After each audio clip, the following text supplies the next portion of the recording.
tu es heureuse. Qui? Celui que Dieu a choisi. C'est pour cela que nous pouvons être reconnaissants. La Bible nous dit que même si vos crimes, vos péchés sont rouges comme de la cramoisie, le Seigneur dit quoi? Je les changerai en quoi? En blanc comme la neige. C'est-à-dire que il a effacé. Le Seigneur n'a pas tenu compte de nos erreurs. Le Seigneur n'a pas tenu compte de nos fautes. Mais il nous a pardonné. C'est pour cela que nous devons être reconnaissants. Alléluia. Il y a eu des foyers qui pouvaient être brisés. Des mariages qui pouvaient être cassés. Mais à cause du pardon, le Seigneur a fait que le foyer soit encore réconcilié, que les familles soient encore réconciliées. C'est pour cela que nous pouvons être reconnaissants. Pourquoi devons-nous aussi être reconnaissants? Parce que le Seigneur a permis au verset 5 que la joie de vivre dans sa maison. Il dit quoi? Il est heureux. Tu es heureux. Tu es heureuse. Qui? Celui que Dieu a choisi. Alléluia. Celui que Dieu a choisi. Les chantres nous ont entonné 58 tout à l'heure. Là-haut, mon nom est écrit là-haut, là-bas. Oui. Pourquoi? Parce que Dieu nous a choisis. Dieu t'a choisi. Tu es heureux, tu es heureuse parce que Dieu t'a choisi. Il dit quoi? Qui est heureux? Celui qui peut habiter chez qui? Chez Dieu. Nana motona esengo. Oya fanda ke pai na nzambe. Alléluia. J'aimerais te dire une chose. Les gens peuvent te négliger. Peut-être les gens t'ont négligé tout au long de cette année qui vient de s'achever. Mais j'aimerais te dire une chose. Tu es la personne la plus joyeuse parce que tu habites chez qui? Chez Dieu. Et aussi, les richesses de sa maison, les choses saintes de son temple font quoi? On fait notre bonheur. Pourquoi nous devons être reconnaissants, bien-aimés? Parce que le Seigneur aussi nous a donné beaucoup de choses. Alléluia. Nous a donné des biens. Nous a donné des enfants. Nous a donné des femmes. Nous a donné des maris. Nous a donné des choses qui semblaient être carrément impossibles aux yeux des hommes. Mais le Seigneur nous a donné cela. Au verset 14, voici ce qu'il dit. Les pâturages portent des moutons. Les chèvres, les vallées sont couvertes de blé. Toute la campagne chante et danse de joie. Voilà ce que le Seigneur nous a donné. Pourquoi? À cause de cette célébration, les récoltes soulignent quoi? La gloire de notre Dieu. La gloire de notre Créateur. Le Seigneur nous donne plus que nécessaire. Et le Seigneur nous a donné même plus que ce que nous méritions. Combien ce Dieu-là est merveilleux. Combien ce Dieu-là est parfait. Bien-aimés, soyons reconnaissants au Seigneur à cause de sa générosité. Lorsque nous crions bonne année, en d'autres termes, nos cœurs devraient se tourner vers Dieu pour le louer. Alléluia. Lorsque nous crions bonne année, ce n'est pas pour danser n'importe comment. Parce que nous sommes dans la joie, c'est bien.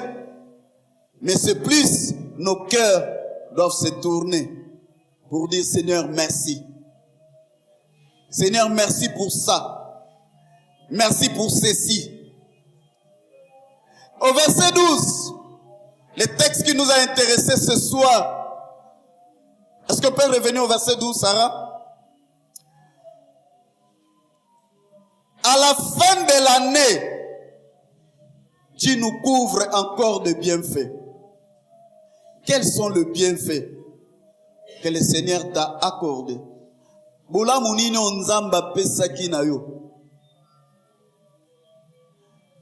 Je l'ai dit le dimanche, pendant que le roi Ézéchias, pendant que le roi d'Assyrie arrivait, menaçait Juda, Ézéchias et le prophète Ésaïe ont fléchi leurs genoux pour invoquer l'Éternel. Et le Seigneur a répondu à leurs cris. Quels sont les bienfaits que tu as reçus cette année, l'année qui vient de passer? Tu as reçu quoi de la part du Seigneur? Peut-être la réussite des enfants à l'école. Peut-être un bon salaire. Peut-être une promotion. Peut-être je ne sais quoi. Mais le Seigneur a accompli le bienfait bien-aimé. C'est pour cela il dit, à la fin de l'année, Seigneur, merci parce que tu nous couvres de bienfaits. C'est-à-dire que lorsque le Seigneur est en train de passer, ses richesses est en train de déborder. Alléluia. Quel est le Dieu merveilleux que nous avons? Alors, pour cela, voici quelques principes de foi qui pourront nous rendre forts en cette année 2025. Quelques principes de foi. Premier principe, c'est l'assurance du Seigneur. La Bible dit dans Ésaïe 41, le verset 13. Ésaïe 41, le verset 13. La Bible nous dit, le Seigneur sera avec toi. J'aimerais que tu puisses avoir cette assurance. Comme le Seigneur était avec toi en 2024, il te rassure encore. Moi, le Seigneur, je suis ton Dieu. Je te tiens par la main. Je te dis, n'aie pas peur. Je viens à ton secours. Voilà ce que le Seigneur te dit en cette année qui commence. N'aie pas peur. Il y a eu beaucoup de choses qui ont fait que tu puisses avoir peur. Il y a eu beaucoup de choses qui ont fait que tu puisses trembler. Il y a eu beaucoup de choses que tu puisses avoir la crainte, même d'abandonner. Mais le Seigneur te dit, en ce début d'année, n'aie pas peur. Je suis avec toi. Ça, c'est le premier principe. C'est de comprendre que le Seigneur sera avec toi. Le Seigneur sera avec moi. Le Seigneur sera avec ta famille. Le Seigneur sera avec ta maison. Et c'est pour cela, focalisons nos efforts, focalisons notre attention sur Jésus-Christ, qui est capable d'assurer encore notre protection tout au long de cette année 2025, bien-aimés. Deuxième principe que le Seigneur aimerait que nous puissions avoir, c'est de l'aimer de tout notre cœur. Alléluia. Dans Deutéronome chapitre 6, le verset 5. Deutéronome chapitre 6, le verset 5. C'est même un texte qu'on peut même citer de mémoire. Écoute Israël, l'Éternel ton Dieu est un. Tu aimeras ton Seigneur de tout ton cœur, de toute ton âme, de toute ta pensée. Mais j'aimerais quand même lire ça. Tu dois aimer le Seigneur ton Dieu de tout ton cœur, de tout ton être et de toute ta force. Voilà le deuxième principe que nous devons avoir tout au long de cette année 2025. Aimer Dieu de tout ton cœur. Alléluia.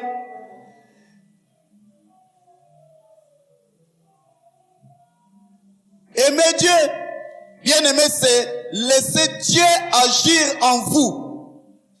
Aimer Dieu, c'est faire en sorte que non, que tu puisses aussi apprendre à pardonner les autres.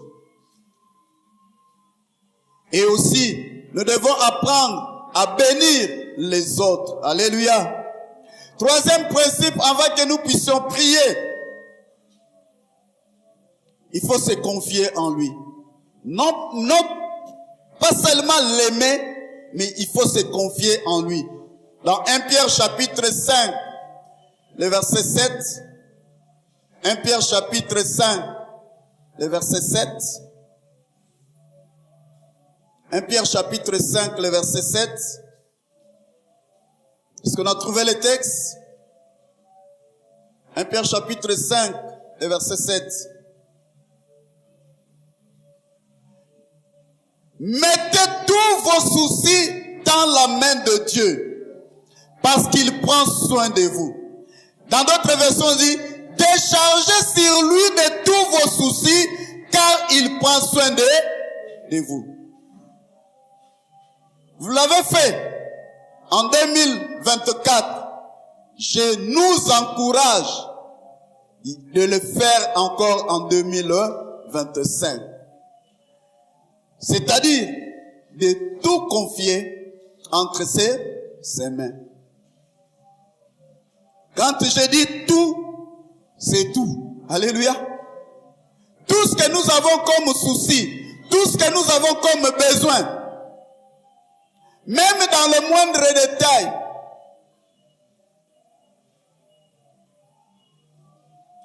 je vais vous dire une chose, bien-aimés. Les textes que nous avons lus le dimanche, dans 2 Rois chapitre 19, le verset 10 à 14, c'est là où nous avons vu que Dieu combat pour ceux qui se confient en lui.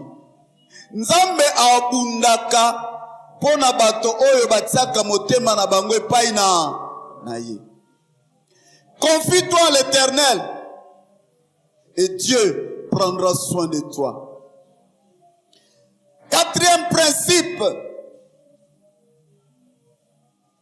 il faut que nous puissions toujours nous accrocher à la promesse de Dieu. Parce que Dieu est celui qui tient ses promesses. Il ne change pas. Ce qu'il a fait hier, il le fera aussi cette année. Et il fera même plus, peut-être de ce que nous avons demandé l'année passée. Parce qu'il est le Dieu qui tient ses promesses.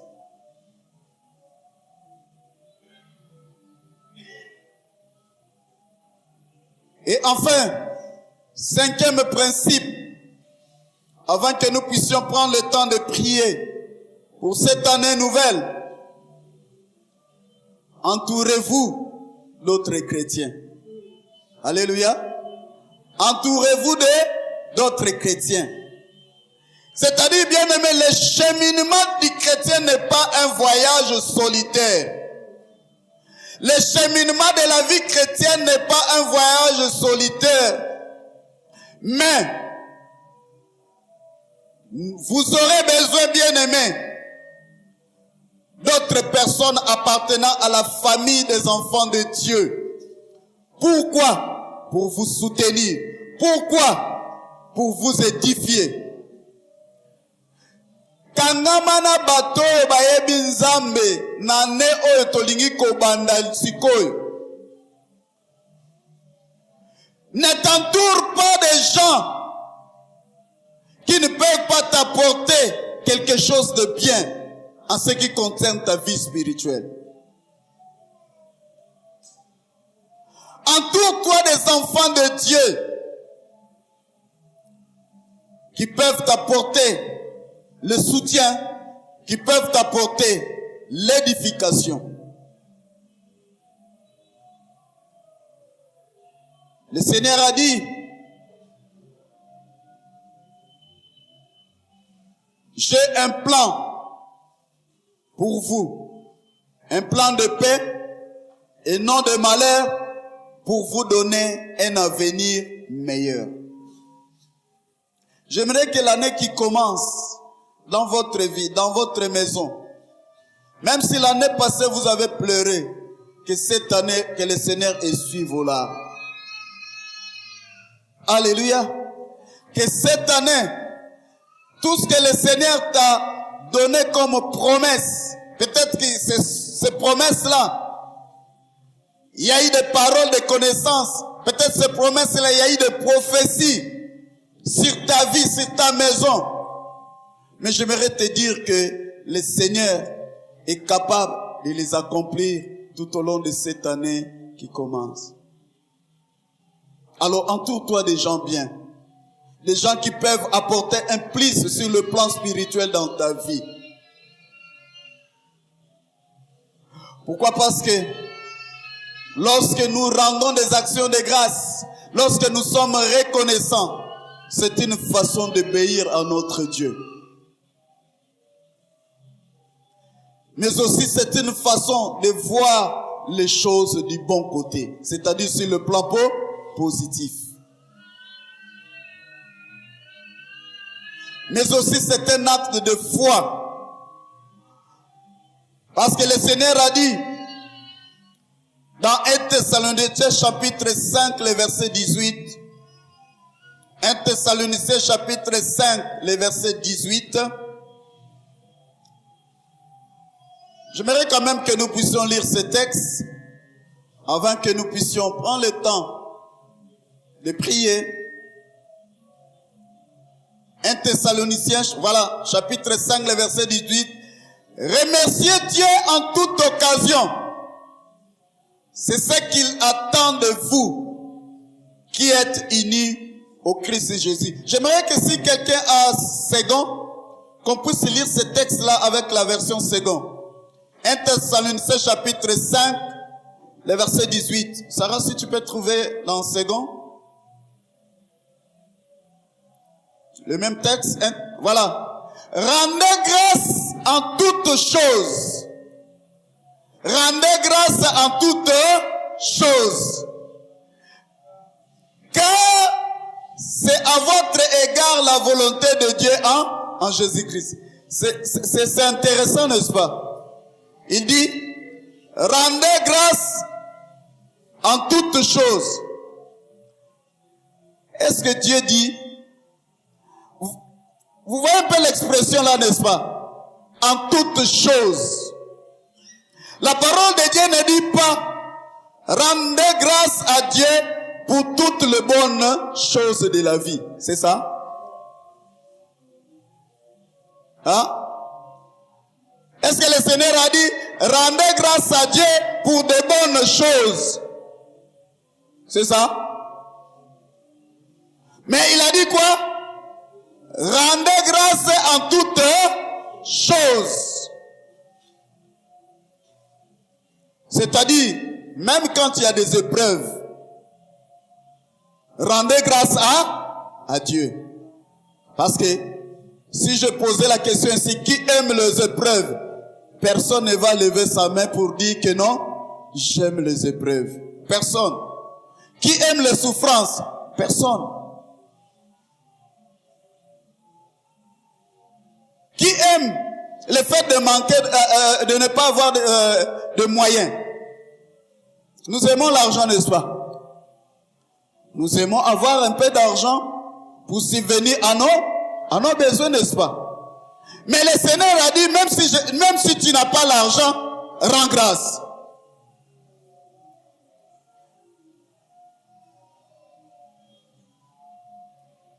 Bien-aimés, est-ce que devons-nous réellement dire rendre grâce à Dieu pour les épreuves? Oui. Parce que Dieu, qu'est-ce qu'il fait des épreuves? Il fait en sorte que non, ces épreuves-là puissent contribuer à quoi? À notre bien. Alléluia. Voilà ce que le Seigneur dit. La Bible dit, toutes choses concourent au bien de ceux qui aiment Dieu. Et dans Romains chapitre 8, le Seigneur dit, qu'est-ce qui nous séparera de l'amour de Dieu? Et il y a plusieurs choses qu'on cite là. Est-ce que c'est la maladie? Est-ce que c'est ceci? Est-ce que c'est ci? Est-ce que c'est ci? J'aimerais que tu puisses t'accrocher au Seigneur en cette année nouvelle. que les épreuves sont là aussi pour nous faire grandir. Les épreuves sont là pour que nous puissions voir les choses comme Dieu est en train de les voir. C'est-à-dire que nous puissions saisir les choses par la foi. C'est pour cela que nous devons être reconnaissants. Nous devons vraiment être reconnaissants. Et nous avons vu le dimanche que Ézéchias, quand il est tombé malade, il a pleuré. Le Seigneur lui a ajouté 15 ans. 15 ans. Mais, vous voyez, Dieu est capable d'apporter des surprises dans la vie de ses enfants. Pendant que nous pleurons, peut-être l'année 2024, nous avons pleuré. Et hier, j'étais en train de suivre sur une chaîne, je crois que c'est France 24, on était en train de montrer les choses qui sont arrivées un peu en 2024. Et parmi ces choses-là, il y a eu des inondations. Nous avons vu en Espagne comment le bien, les choses matérielles, des voitures entassées quand la mer ou quand le vent est arrivé, quand la pluie est arrivée, quand la tempête est arrivée. Nous avons vu même aux États-Unis comment est-ce que le vent a balayé toute une région. Et plus récemment, nous avons vu à Mayotte, il y a eu de mauvaises choses qui sont arrivées, mais aussi il y a eu de bonnes choses que le Seigneur a accomplies tout au long de cette année 2024 dans nos vies. Et nous devons être reconnaissants. Dans nos maisons, dans nos familles, dans nos entreprises, le Seigneur a accompli des merveilles. Soyons reconnaissants aux bienfaits, aux nombreux bienfaits de notre Dieu.